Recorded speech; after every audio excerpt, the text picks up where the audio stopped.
بسم اللہ الرحمن الرحیم۔ میں ندیم فلاحی۔ آج ہم جس عنوان پر بات کرنے والے ہیں وہ اسلام کا ایک بنیادی رکن ہے جس کو نماز کہا جاتا ہے۔ ایک بنیادی رکن بھی ہے اور ایک ستون بھی ہے جس پر اسلام کی بنیاد کھڑی ہوئی ہے۔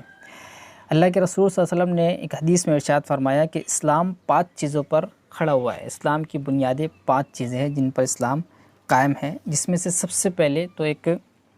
کلمہ ہے،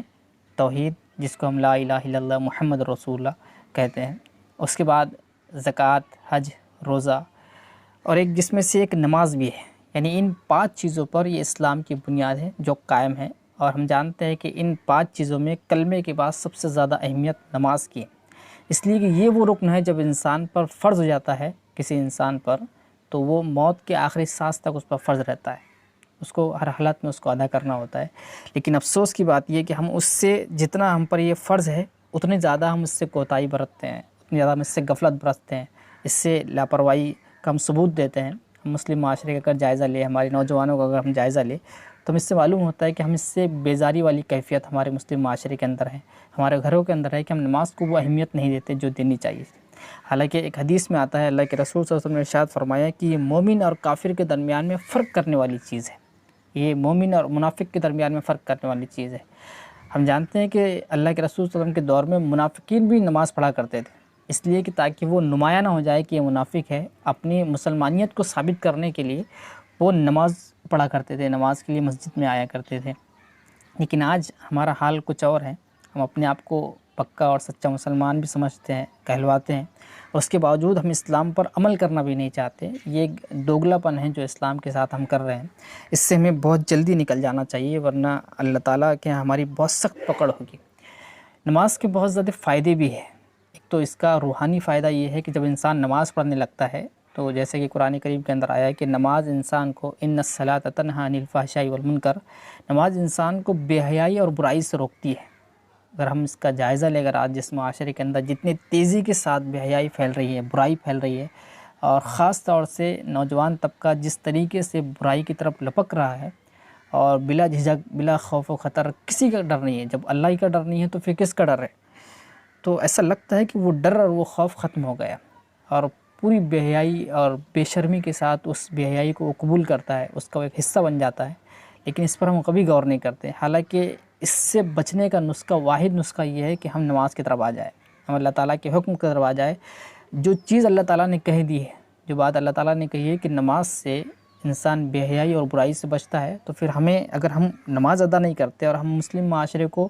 صرف اپنے فلسفے کی بنیاد پر اسے برائی سے دور رکھنا چاہتے ہیں، تو یہ کبھی بھی ممکن نہیں ہو سکتا، اس لیے کہ یہ غیر فطری طریقہ ہے۔ اللہ تعالیٰ نے جو طریقہ بتلایا ہے بے حیائی سے بچنے کا، برائی سے بچنے کا، وہ نماز ہے۔ اس لیے ہمیں بھی کوشش کرنی چاہیے ذاتی طور پر، اور لوگوں کو بھی بتانا چاہیے کہ وہ نماز کی طرف آئے۔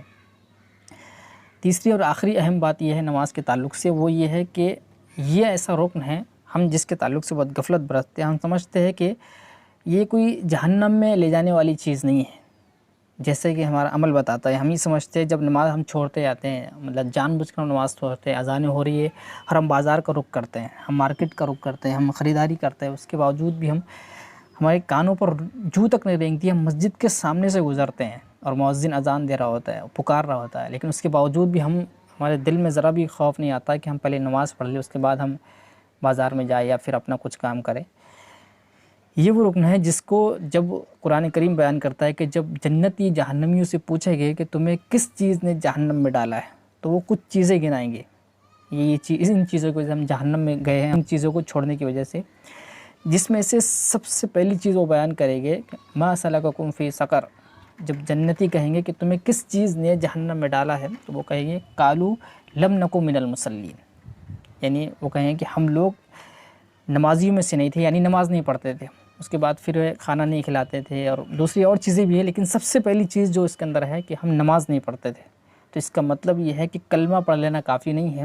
بلکہ کلمے کے ساتھ ساتھ اس کلمے کے تقاضے کو پورا کرنا یہ بہت ضروری ہے، جس میں سے سب سے پہلا تقاضا کلمے پڑھنے کے بعد یہ ہوتا ہے کہ جیسے ہی اللہ تعالیٰ کا حکم آ جائے، یعنی اس کا مؤذن جب پکارے کہ آؤ اللہ تعالیٰ کی طرف، آؤ کامیابی کی طرف، حی علی الصلاۃ، حی علی الفلاح،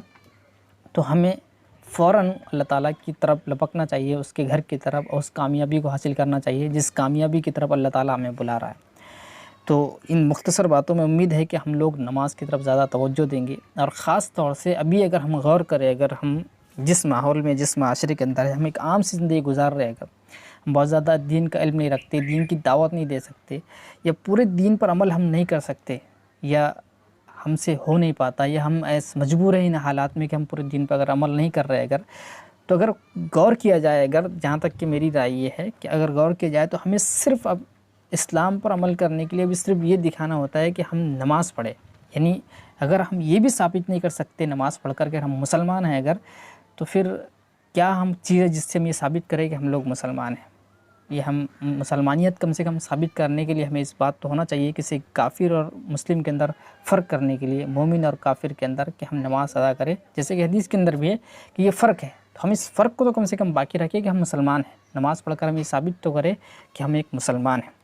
اللہ تعالیٰ سے دعا ہے کہ ہمیں اس پر عمل کرنے کی توفیق نصیب فرمائے۔ اگر کوئی ایسے جملے، ایسی کوئی بات جو اسلام کے خلاف ہو، تو اگر میری زبان سے نکل گئی ہو تو اللہ تعالیٰ ہمارے ذہنوں سے اس کو نکال دے،